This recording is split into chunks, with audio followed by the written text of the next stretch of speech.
conversar com vocês sobre cirurgia parendodôntica. Normalmente as pessoas conhecem esse procedimento como apsectomia, mas na verdade a apsectomia é uma das modalidades da cirurgia parendodôntica. Eu vou explicar de uma maneira bem simples o que é essa cirurgia e quando que ela é indicada. Essa cirurgia é realizada na ponta da raiz.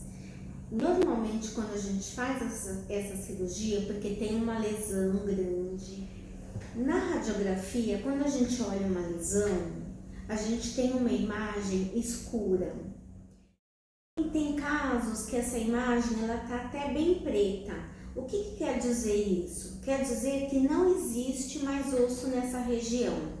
Quando a gente olha na radiografia e vê uma lesão, a gente tem que imaginar que clinicamente essa lesão corresponde a 3 vezes o tamanho que a gente vê na radiografia. Por que isso?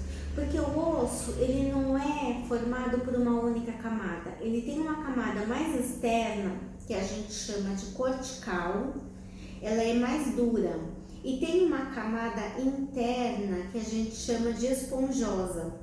Ela é uma camada um pouco mais mole.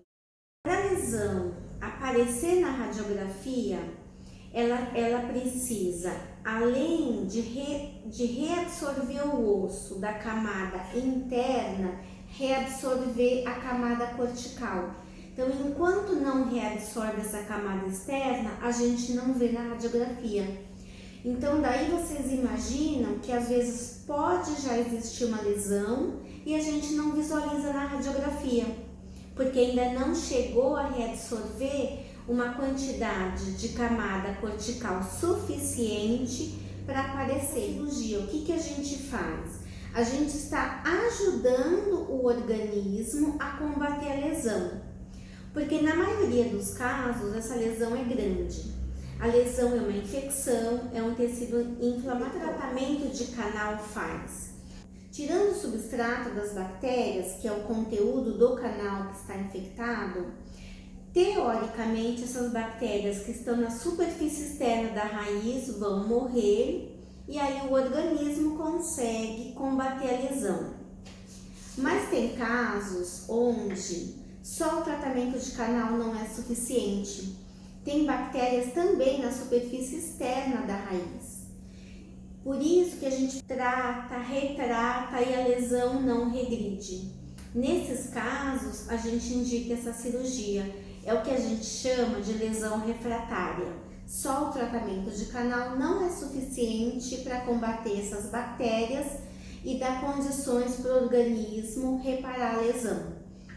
Quando eu falo reparar a lesão, eu quero dizer uma neoformação óssea. Para a gente saber que um tratamento de canal teve sucesso, a gente precisa ver na radiografia reparação óssea. O osso precisa ser formado novamente onde estava aquela mancha escura. Radiograficamente, a gente só consegue perceber isso num prazo de 6 meses a 1 ano. Aí vocês podem perguntar, então a gente faz o canal e leva tudo isso para começar a ver uma cura da lesão? Não. Assim que o canal é feito e a gente desinfeta ele, coloca um material, tira o substrato das bactérias, como eu falei, o organismo já consegue agir e vai iniciando um processo de reparação. O que a gente só consegue visualizar depois de 6 meses a 1 ano é a formação óssea, porque para aparecer na radiografia precisa formar primeiro aquele osso interno e depois o osso cortical, que é o mais externo. Enquanto não houver essa neoformação, a gente não visualiza na radiografia uma reparação óssea.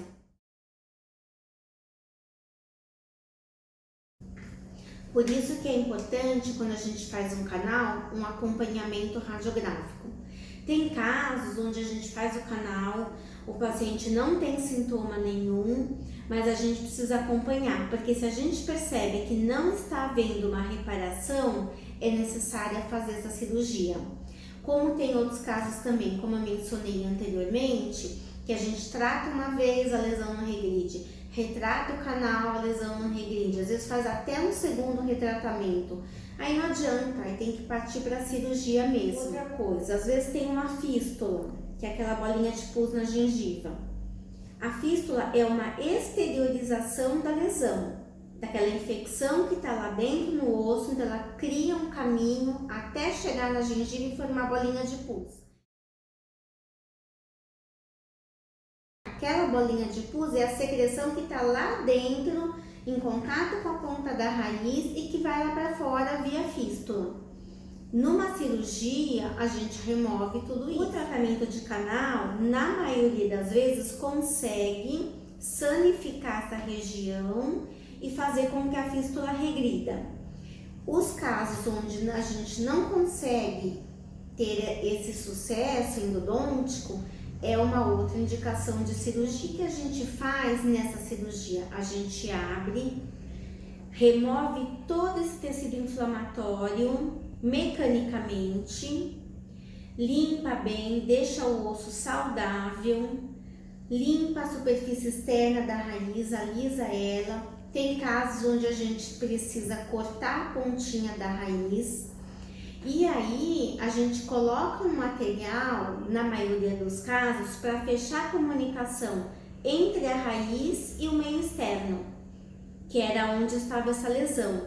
E depois, eu particularmente gosto de colocar um enxerto ósseo, porque isso também ajuda a reparar mais rápido, porque esse osso que a gente põe é um estímulo. Um outro caso, onde a gente também indica essa cirurgia, é quando, por exemplo, tem uma raiz calcificada, tem uma lesão, ou tem um instrumento fraturado que a gente não consegue remover, e também tem uma lesão na ponta da raiz. A gente conseguiu fazer um tratamento adequado em uma ou mais raízes, quando é um dente que tem várias, e naquele pedacinho, aquela parte inferior de uma das raízes ou mais, a gente não consegue tratar. Para não extrair o dente, o que a gente faz? Essa é uma outra modalidade dessa cirurgia. A gente abre, rebate a gengiva, acessa o local dessa raiz, corta aquela pontinha onde tinha um instrumento fraturado ou uma calcificação onde não foi possível fazer um tratamento endodôntico, faz aquela obturação retrógrada, que é aquilo que eu expliquei, de vedar a comunicação entre o meio interno, que é o canal, e o meio externo da raiz, e depois coloca um enxerto.